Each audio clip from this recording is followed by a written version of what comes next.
afternoon, and thank you again for being here today at such an important time in reproductive rights for our state and our country. My name is Yesenia Gamez Gamboa. I'm a local immigration attorney and a native Tucsonan, and today I'm here to tell you my abortion story. In October of 2021, 2 weeks after my now husband left for his second deployment, I found out that I was 4 weeks pregnant. However, I quickly realized that something wasn't right. And after 3 weeks of doctor's visits and ultrasounds and many blood tests, my doctor told me that I had an ectopic pregnancy and that it was not viable. An ectopic pregnancy happens anytime that the embryo attaches itself outside of the uterus, and in my case, it was my left fallopian tube. When left untreated, ectopic pregnancies can be life-threatening. So eventually, my fallopian tube could burst and I would need emergency surgery. Luckily, the very next day, I was able to go into the hospital and get an abortion. After 3 hours in the hospital, I got a methotrexate shot, which, by the way, hurts. And I was able to go home. The easiest part of this whole ordeal was my abortion. Access to a quick and safe abortion saved my life and my fertility. And now because of that, my husband and I are turning to IVF to start our family. However, 7 months after my abortion in June of 2022, the U.S. Supreme Court delivered their decision overturning Roe v. Wade and taking away rights that we have relied on for 50 years. There's one person responsible for that decision, and that is Donald Trump. He continues to brag about his role in unleashing extreme abortion bans across the country. This very week, the Arizona Supreme Court issued a ruling reviving a near total abortion ban from 1864. Exactly. The Arizona Supreme Court's decision makes me very afraid. Afraid that my doctor will be too scared to perform an abortion as promptly as last time. Afraid to walk around with a ticking time bomb until I need emergency surgery. Or afraid that by the time that my life is in enough danger to get medical assistance, it will be too late. My story is not the only one, however. Many women in the state have been making the same decisions and grappling with the same heartbreak that I did. Their stories matter and are the reason we cannot give up the fight for reproductive rights in this state and in this country. And with that, it is my honor to introduce our champion, a historic leader in the fight for reproductive freedom who warned of this, who is fighting for us, who is prosecuting the case against Donald Trump, the first woman vice president in U.S. history, Kamala Harris.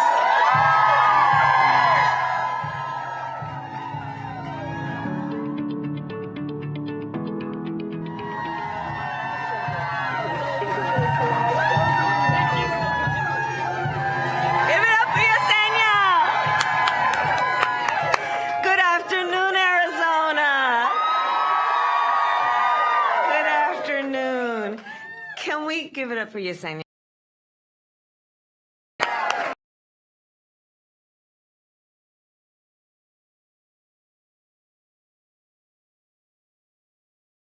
And you do it for the sake of all of the people who must hear and must understand, and to remind so many women that they're not alone. You're a great leader. Thank you, Yesenia. Where is Mayor Romero? There she is. Thank you. You're an extraordinary leader. Off of Air Force Two, and I want to thank you for the warm welcome and for your courageous leadership as well. It's good to be here. It's good to be back. Thank you. And it is good to be here with the next United States Senator from this state of Arizona, Ruben Gallego. And I have worked with Ruben, and I will tell you, he is a tireless fighter for the people and families of Arizona and an essential partner to President Biden and me. Representative Grijalva wanted to be here today.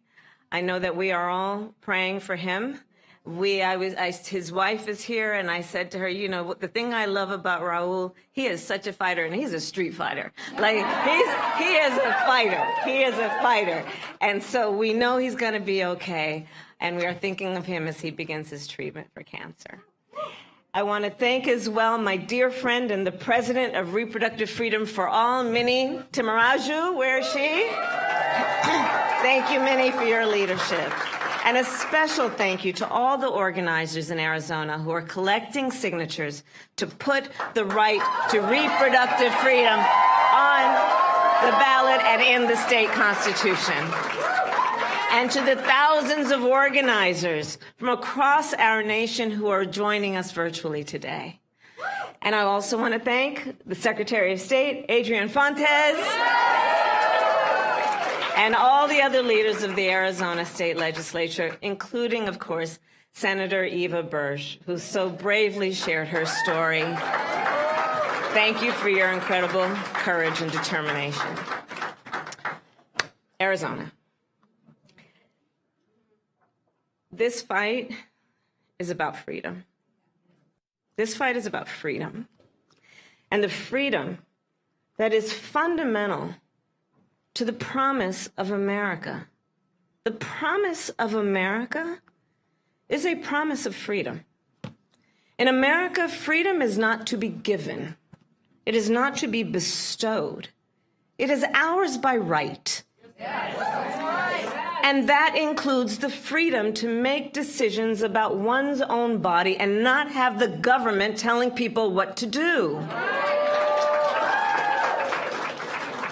However, as we know, almost 2 years ago, the highest court in our land, the Court of Thurgood and RBG, took a constitutional right that had been recognized from the people of America, from the women of America. And now in states across our country, extremists have proposed and passed laws that criminalize doctors and punish women.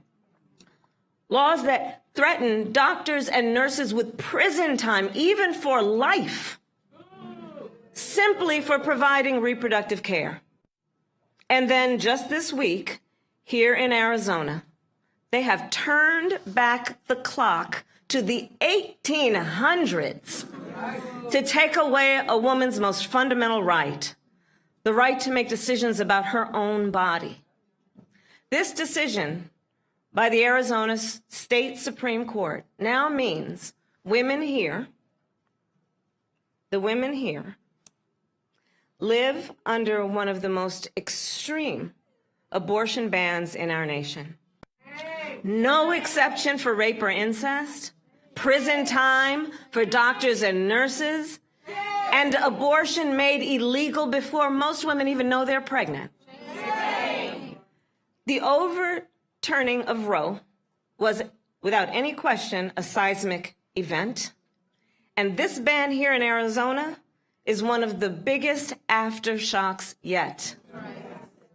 And understand, this law was passed in the 1800s before Arizona was even a state, before women could even vote.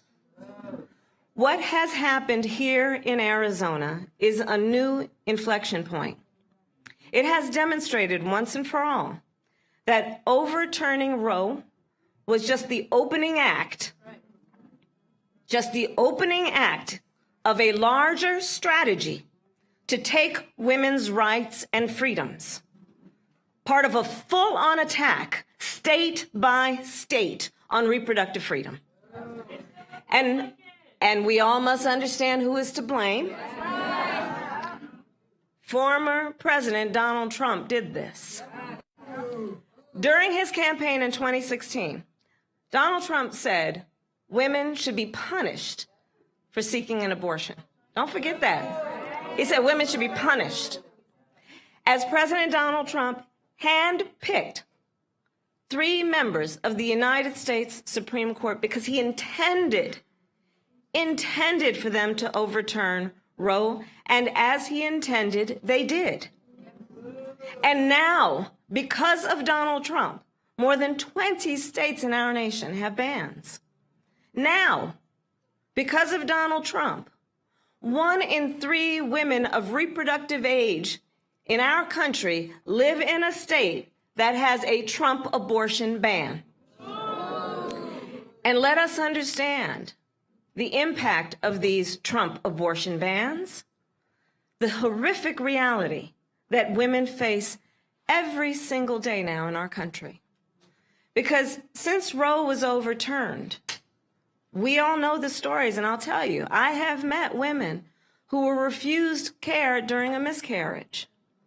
I met a woman who went to the emergency room and was turned away repeatedly because the doctors were afraid they might be thrown in jail for helping her. And it was only when she developed sepsis that she received care.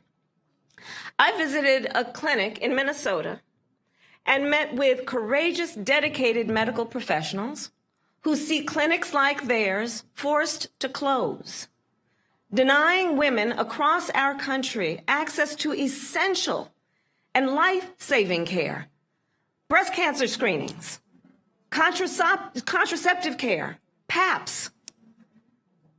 Donald Trump is the architect of this healthcare crisis. Yes, and that is not a fact, by the way, that he hides. In fact, he brags about it. Just this week, he said that he is, quote, proudly the person responsible for overturning Roe. Proudly responsible for the pain and suffering of millions of women and families. Proudly responsible that he took your freedoms. And just minutes ago, standing beside Speaker Johnson, Donald Trump just said the collection of state bans is, quote, working the way it is supposed to.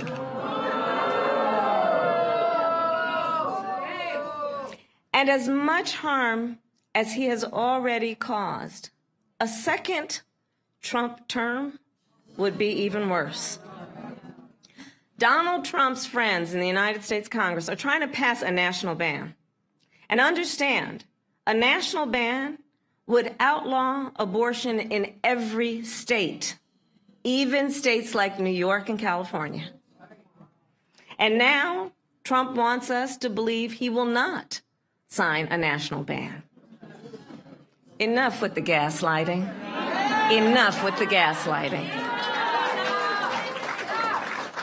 We all know if Donald Trump gets the chance, he will sign a national abortion ban. And how do we know? Just look at his record. Just look at the facts. Y'all know I'm a former prosecutor. Just look at the facts. Congress tried to pass a national abortion ban in 2017. And the then President Trump endorsed it and promised to sign it if it got on his desk. Well, the great Maya Angelou once said, when someone tells you who they are, believe them the first time. Donald Trump has told us who he is.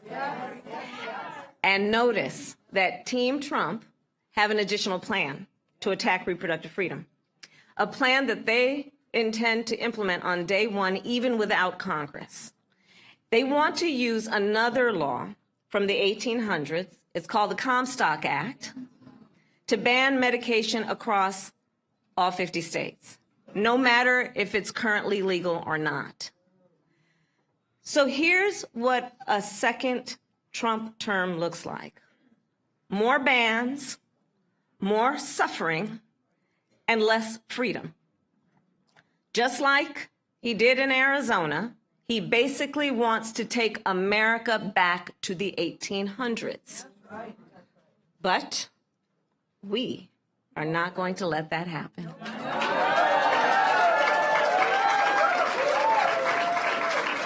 Because here's the deal. This is 2024, not the 1800s, and we're not going back. We are not going back.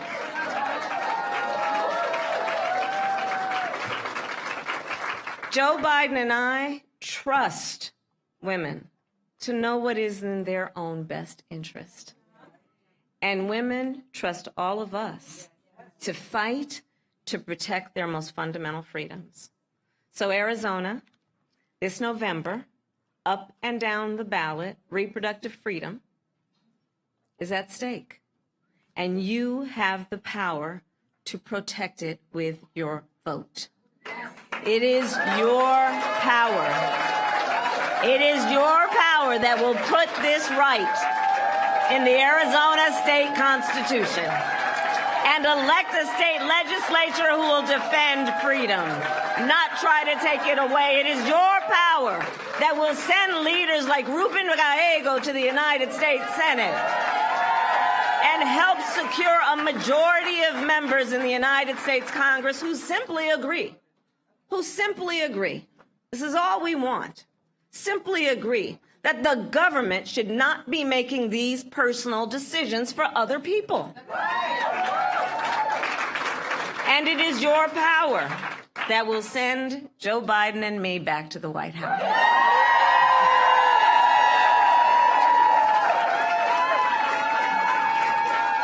And when Congress passes a law that restores the reproductive freedoms of Roe, Joe Biden will sign it into law. So in conclusion, I say, it is going to take all of us to get there. It's going to take every single one of us. And momentum is on our side. Think about it.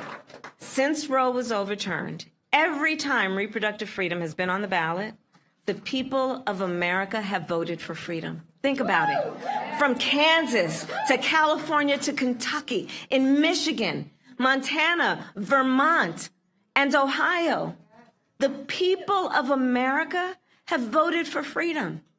And not just by a little, but often by overwhelming margins, proving also that this is not just a partisan issue, proving that the voice of the people has been heard and will be heard. So today I ask, Arizona, are you ready to make your voices heard? Do we trust women? Do we believe in reproductive freedom? Do we believe in the promise of America?